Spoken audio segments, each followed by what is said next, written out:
So yeah, so one of the other things is there a picture that's inspired you of somewhere or something? So yes, why don't you share that with us? So as I say, I spent a long time in hospital and in various hospitals, and my wife framed 2 pictures.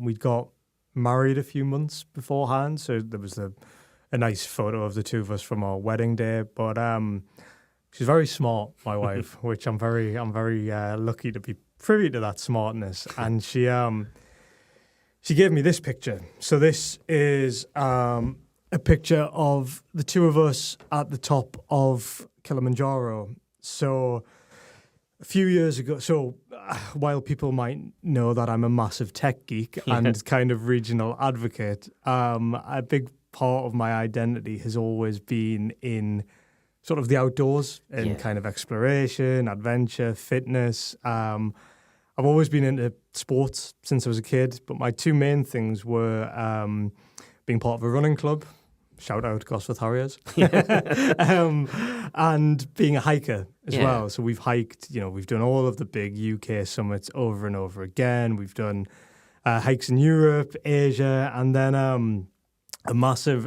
probably the greatest thing I've done in my life was we did a week-long trek to the summit of Kilimanjaro. Yeah. And on the summit night, it was a sort of a 10 to 12-hour hike, and you had to do it through the night because it obviously gets so hot during the day, so much so that the terrain crumbles, so it's not safe for kind of step after step. So you do it through the night when the sun goes down, so that the earth freezes and it therefore compacts, so you can walk on the ground. So at about 7 a.m. when the sun was rising, we got to the top. We got to the top of the mountain, and I actually I proposed to her on the top. Oh, that's wonderful.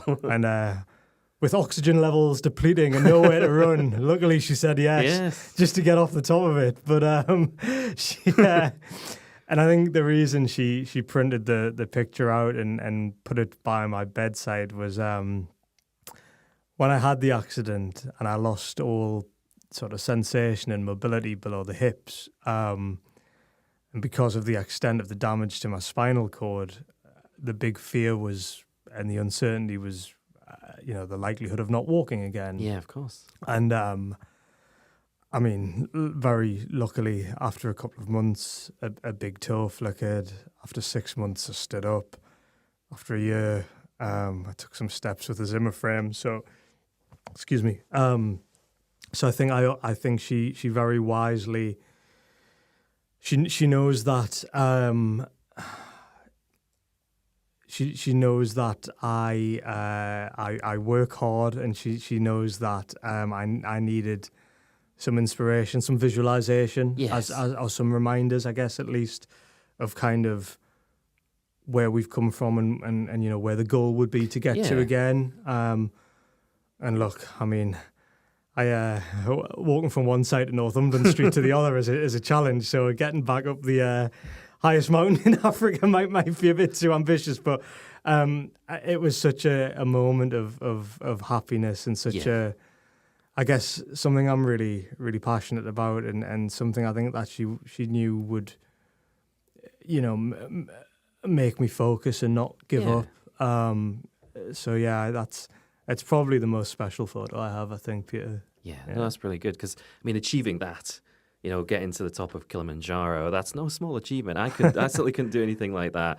But it's just like interesting that now drives you. You know that every kind of achievement you have, probably as you've been recovering, just getting to the end of Northumberland Street or something like that, that is almost feeling probably like the hike up to Kilimanjaro. You had this mountain to climb, and now, because of what's happened, those mountains to climb have become a bit more daily than that. But you never know. That goal is there, and you might be at the top of Kilimanjaro again, maybe celebrating an anniversary. Who knows? Who knows? But it's amazing to have something like that you can look at, and it's such an amazing moment anyway, a proposal.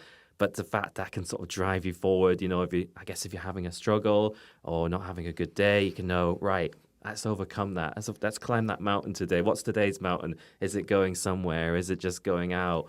Is it just doing something you would have probably took for granted before? That's really good. Yeah. No, for sure. I think,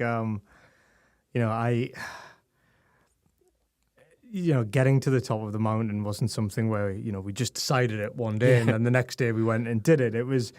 I think it was born out of kind of the way we've lived our lives and kind of the things we've enjoyed and been passionate about and the things that we've built up to. And I think, again, I'm always conscious of sounding, I read so many books, be it, I've spent so much time in my 20s reading books about, business and entrepreneurship and mindset. And it all kind of just, I guess, can bumble into cliche after cliche. So I'm always conscious of, not sounding like a douchebag. But I think it serves genuinely, I believe, as a reminder of kind of, you take the little steps and you invest in the small things, the micro goals, it's the small steps that lead to the big steps. And I think that's how I've focused my recovery, just kind of incremental improvements, getting better, a fraction of a percent each day, each week, and eventually, it does accumulate, and then you can climb your own mountain. God, I do sound like a cliche. Sorry, I do apologize. But genuinely, I think, we all have our challenges. Again, mine will be different to yours. I mean, I know you're a brilliant, software developer, and I bet that, how old you are now, you're better than what you were 20 years ago. And that's come from dedication to your craft and kind of learning things and being open-minded and trying. And you'll have days where, me as a writer, there's things that I look back on and I'm like, oh my goodness, that was terrible what I wrote. Or, there's equally, there are genuinely times where I look at something and I think, I'm really pleased I wrote that. That wasn't too bad, was it? So I think it's kind of just, as I say, having that photo by my bedside table, especially in the dark days, it served a purpose, put it that way.